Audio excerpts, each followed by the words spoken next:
Gesinsstruktuur speel 'n deurslaggewende rol in die vorming van individuele voorkeure, koopgewoontes en algehele verbruikersgedrag.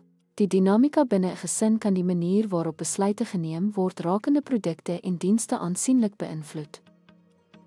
Maniere waarop gesinsstruktuur verbruikersbesluitneming beïnvloed. Ouerlike invloed. Ouers lei keuses vir kinders se aankope soos klere, speelgoed en opvoedkundige items.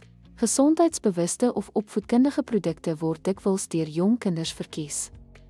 Rolle binne die gesin. Gesinsrolle wissel volgens ouderdom, geslag en gesag, met moeders wat dikwels oor huishoudelike goedere besluit en vaders oor beduidende uitgawes.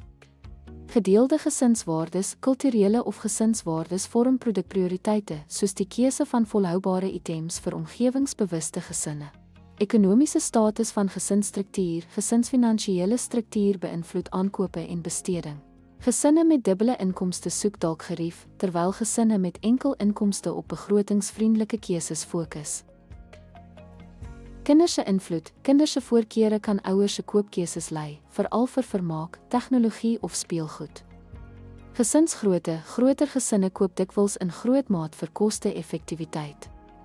Gesinsbesluitnemingsdinamika. Besluitneming wissel. Sommige gesinne maak gesamentlike keuses, ander het 'n primêre besluitnemer. Gesinsstruktuur beïnvloed verbruikersbesluitneming aansienlik deur rolle, prioriteite en voorkeure binne 'n huishouding te beïnvloed.